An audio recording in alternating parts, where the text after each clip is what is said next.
Hello guys, this video is about informing you about a couple of texts that will be coming out in the next month for Nekroz variants and the Nekroz Dogmatica variants.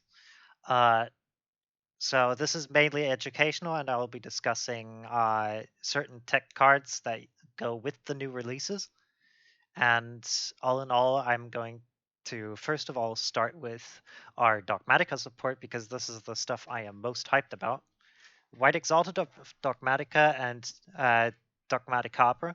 So, uh, I will be also releasing a video for specifically these two cards here with an actual deck build because I already worked one out.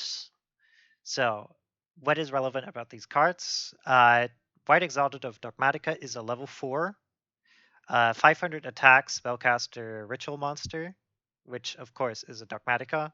So she is searchable off of Dogmatica cards and the Dear Servant. And since she is a level 4 ritual, you can use her with Dogmatic Calamity to send a Herald of the Arclight to your graveyards, because Dogmatic Calamity is a kaleidoscope for the deck. And first of all, she boosts permanently the attack of one monster by the attack of another monster on the field. You can target which goes as follows. If this card is ritual summoned, you can target 2 face-up monsters on the field. One of those monsters gains attack equal to the other's monster. And this thing can target any monster on the field that is targetable and face up. And that means also you can target opponent's monsters, and which means you can always trade with her in battle for 500 damage and cleaning out a monster in the battle phase, which is really cool. And you can boost your weak Nekroz monsters with her effect to attack. And if you want to do something really funny, you can actually she stacks on top of each other because she does not use original attack. She uses current attack. So if you boost, let's say, one monster by another monster, you can use the boosted monster's attack the next time you summon her to boost the other monster by the attack of the boosted monster that it currently has. So let's say you boost Unicorn to 2800, then next time you summon her, you can boost herself by 2800 that the Unicorn has. So she becomes a 3300 attack beat stick. Second thing is she stops your level 8 or higher Dogmatica monsters from being destroyed by battle, which is a permanent effect. And the third effect is if a monster or monsters is special summoned from your opponent's extra deck, you can look at your opponent's extra deck and send one monster from it to the graveyard. This is specifically relevant if your opponent summons Verte Anaconda, because if your opponent summons Verte Anaconda, you automatically mill whatever he wanted to summon with it. Also, Almirage is a good target if your opponent summons Alistair the Invoker, and for whatever reason plays only one Mechaba. You can get rid of his Mechaba. And the next thing that is relevant is Dogmatica, which first of all mentions her and White Knight of Dogmatica, which means that you can pre-prep for her and White Knight of Dogmatica. Second of all, this card is a combined Nekroz Cycle, Nekroz Kaleidoscope, and Nekroz Mirror. Well, the Kaleidoscope part is conditional, but what this does is it's a ritual summons from hand or graveyard, and you can tribute monsters from your hand or field, and or banish fusion monsters or synchro monsters from your graveyard, whose total levels equal or exceed the level of the ritual monster you want to ritual summon. And the Kaleidoscope part is then, if both White Knight of Dogmatica and White Exalted of Dogmatica are on the field, you can look at either extra deck and send one monster from it to the graveyard, and it's an activate once per turn. So this card is a one-card ritual summon if it's set up correctly, which is great. But it also, and it of course means that you can pre-prep, as said. The one thing that you have, and you can actually look at your opponent's extra deck if you resolve the card fully, which allows you to get matchup knowledge and do the correct play, do educated plays on game 1 of a tournament. which is pretty strong. And you can ruin certain lines of play that your opponent would want to do. For example, if he wanted to summon DPE and pass, then you could just mill the DPE and he would never ever summon a DPE this game, unless he recycles it somehow, of course. Uh, what is very notable is due to it banishing the synchro or ritual or fusion monsters, you will actually need to recycle those. And for this, we're going to use Deep Sea Prima Donna, an already existing card in the TCG, which has the effect: if this card is sent to the graveyard, you can target one banished card, shuffle it into the deck. She targets because she targets one banished card, you can also shuffle with her from Prosperity, which is really cool.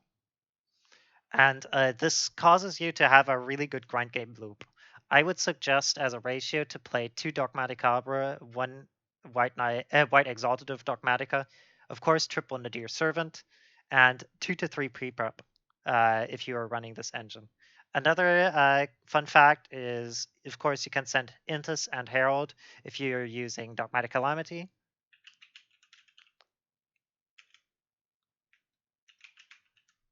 So this card here. If you're using this to special summon her, she is like a Kaleidoscope Unicorn, so she goes plus, and there are a couple of lines of plays that I'll show in another video. Second card, which is really cool, Illusion of Chaos. Illusion of Chaos says the following: you can ritual summon it with Chaos form. You don't care about this, but the actual thing you care about is its level, which is level 7. So he's searchable off of Preparation of Rites. You can reveal this card from your hand, add 1 Dark Magician or 1 non-ritual monster that specifically lists that card in its text from your deck to your hand, then place 1 card from your hand on top of your deck. This is the only relevant effect. We're going to ignore this last effect due to us usually not summoning this in Nekroz. And the main point of this is that it means that Preparation of Rites searches him, which searches Magician's Souls, and he's a target for Magician's Souls due to him being level 7. So now we finally have a target for searching Magician's Souls. And Magician's Souls, already I once released the series called Quick Draw, the Quick Draw, the Hyper Draw Necros, which used Magician's Souls and a Spellbook engine to draw through a lot of cards. This supports this playstyle due to making Magician's Souls basically at up to 7 cards in your deck, because we're going to only run 1 of Illusion of Chaos. And it also goes really well with the Chalice Slime Inception engine due to us being able to send Inception to the graveyard to draw 1 card. And then we can use Inception effect to go +2 in the graveyard. So if you're still on Incantations, this goes really well. And due to us having an actual extender in terms of Magician's Souls, this also allows for good tribute fodder for Archlord Christia and Vanity's Ruler variants. So I strongly suggest that. Okay, and the last engine is actually one that is really hyped about in other decks, but in this deck it also has a really good use. Aquamancer of the Sanctuary and generally the entire Brave token engine. First of all, of course, Rite of Aramesia is a spell card, so it goes pretty well with cards like Ritual Sanctuary and, of course, the Magician's Souls.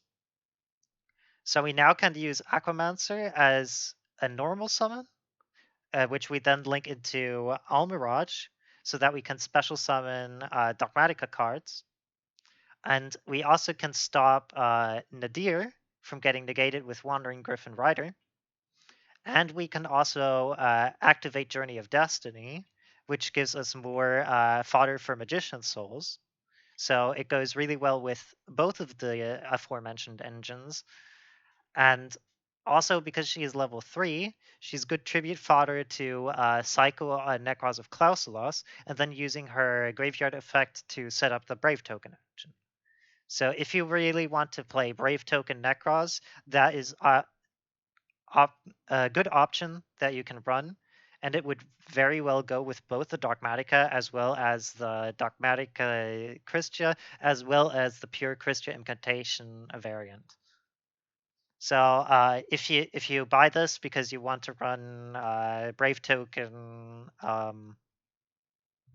your Brave Token PK or whatever, or Brave Token Prankids or whatever, and you have a Necroz core lying around, you can definitely try around, and I think it would be a very potent way to play the deck, and also a very potent way of not playing Diviner, but instead playing Aquamancer.